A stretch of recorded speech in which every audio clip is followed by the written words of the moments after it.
Shabbat Shalom. So who here is a tennis fan?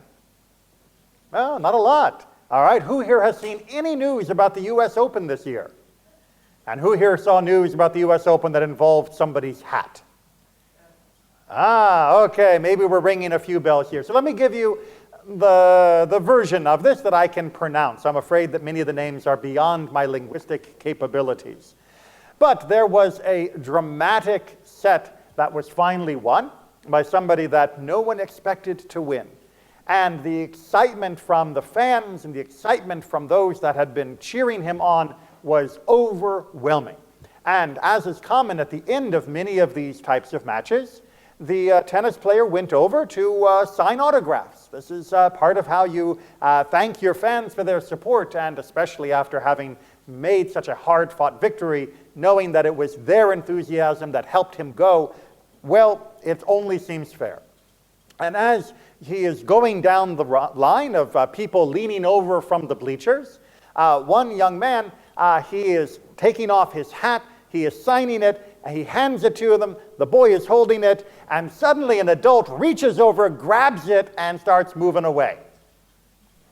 Do we understand the problem here? And it was in the young man's hand, having been presented to him by the tennis player, and an adult takes it away, literally snatches it from his fingers, and then moves over to his own family, and they start taking selfies with it. And then they leave. And then they leave. Now, the tennis player did not realize what was going on because he had a flood of people with giant tennis balls that he was signing, so he is not to blame. But what happens to the, dare I say, gentleman who turns out to be a CEO of a paver company in Poland, a multimillionaire? What happens to him in social media? He is tried in absentia, to say the least. There is a false statement put out where presumably he doubles down on it. Anybody who saw that of first come, first serve announcement that came out in his name, he did not write that, but it certainly, well, the mob is baying for blood. Because, I mean, come on, what worse look is there than a millionaire stealing something from a child fan? I mean, it is almost literally taking candy from a baby. How would you make this right? Or can you make this right? Or is he now just persona non grata? He has to live in exile somewhere on the moon. He can never show his face in public again. What do you do to fix something like this? All right, you return it and you apologize. All right, so we got the two main elements within Jewish law of how you make something right in this case. You have to apologize and you have to actually remedy the problem. You can't say, I'm so sorry, but I'm keeping it. And just giving it back is also incomplete as far as Judaism is concerned. Well, let's see how good you are at apologies. If you were going to apologize as this CEO, how would you phrase it? Give me your best shot at a sincere apology. Is this tricky?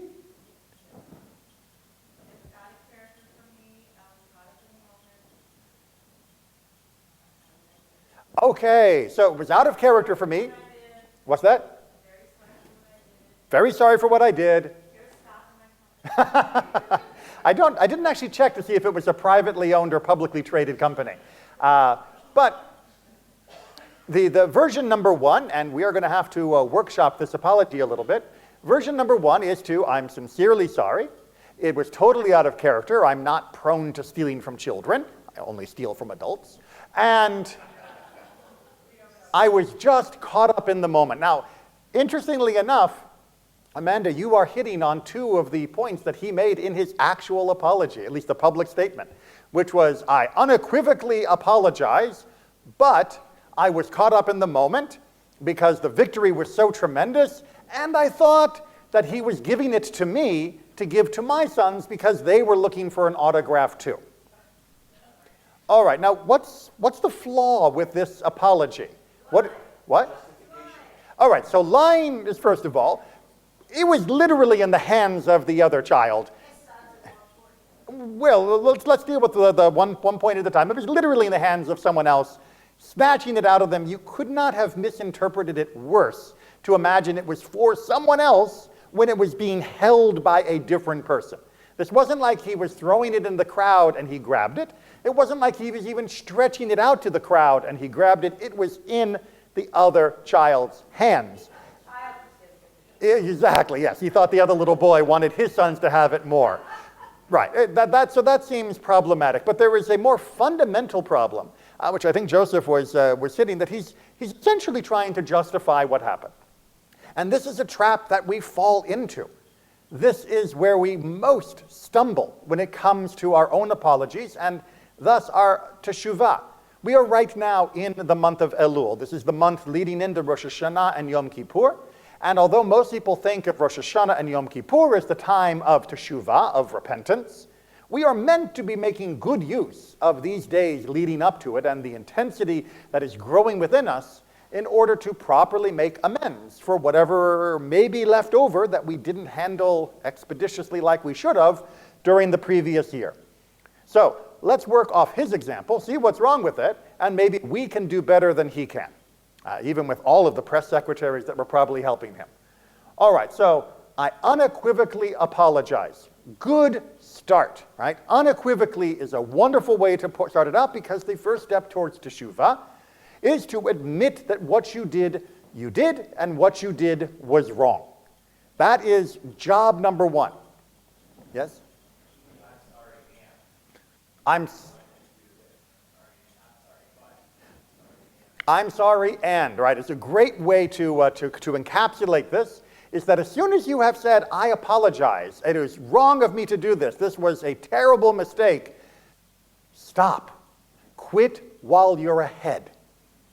If the injured party wants a further explanation of what on earth possessed you at that moment, just out of some morbid curiosity for what went wrong with your moral compass, then by all means you can begin to explain the circumstances.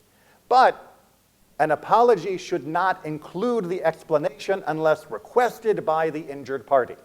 It should just be, what I did, I shouldn't have done. It was wrong at the time. It was wrong not because I got caught, but it was wrong because it was immoral. Full stop, period, I am sorry. And, as David is pointing out, here's what I'm going to do to fix the situation. Here's what I'm going to do to remedy it immediately, in this case, returning the hat. And here's what I'm going to do in the long term to try and prevent myself from doing these types of things again. Those are the essential elements within Judaism that make an apology a sincere apology. And when we muddy it with some explanation, oh, I was caught up in the heat of the moment, the victory was so amazing, I just thought it was for someone. Once we do that, then we're not actually apologizing entirely for the deed. We are asking you to forgive me because the deed was somehow understandable, that anyone else might have made the same mistake. And while it is good to be generous and to give forgiveness to someone when they are asking unequivocally for your forgiveness, it becomes much harder when they are holding up a potentially incorrect or at least incomplete explanation that now I have to judge the motivation that you are laying out, and most likely it's wrong because otherwise you wouldn't have done it. The motivation is always going to be fundamentally flawed when your behavior was fundamentally flawed. Unless it is completely an innocent mistake, chances are you were making bad choices at that moment, which is the point of Teshuva. It is to remind us that we are making choices constantly and that we are held accountable for those choices, but they are not irrevocable. That when we have done something that was wrong, we can fix it. But the only way that fixing will actually work, the only way there will truly be potential for reconciliation, is to own up 100% and not ask for them to understand why you did it. Have them understand how much you regret it. Not the getting caught, not the consequences, not the punishment, not the shame, not the embarrassment, not the feeling of guilt, but that it happened at all. If you can make them believe that had you done this in the middle of an empty field with no cameras, no witnesses, and no one else around, that you would still regret it to this extent, then you are on the path to a true reconciliation. You know, I think something good might have come out of it, though, because likely this guy's been 80% dramatic of his behavior in life or how he does business. So his children who posed with the hat would have seen everything that happened, and this is like a great morality lesson. One can hope. I mean, and that is the underlying idea within Judaism. One can hope that we learn from these mistakes. We learn from the mistakes that we have made and that we acknowledge and that we fix. And we learn from the mistakes that someone else makes on international television that may seem outsized compared to our own mistakes, but nonetheless, hopefully will prompt a little more personal reflection as well. Because it was very easy for the crowd, the mob, to begin to bay for blood that this was the most reprehensible person in the entire universe, because after all, who doesn't want to yell at rich people taking things from kids? But when we do so, we run the risk of excusing our own behavior as not being that bad, and thus our own apologies also become inadequate. I mean, yes, I did something similar, but it's not as bad as what he did. Therefore, it should be easier to forgive my mistake than it was his, and you have already slipped into that exoneration, explanation, and denial of true 100% culpability. Judaism is very simple on this point. It's complicated in many things, but simple doesn't mean easy. Admit that you did it, admit it was wrong, seek forgiveness purely on those grounds.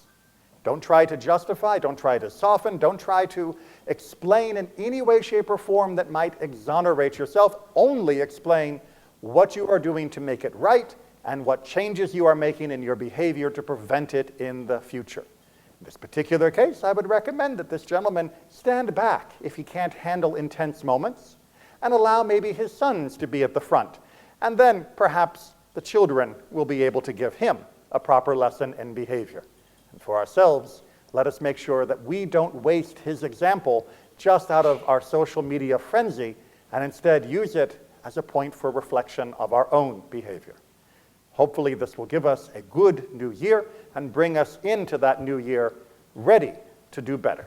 Shabbat Shalom.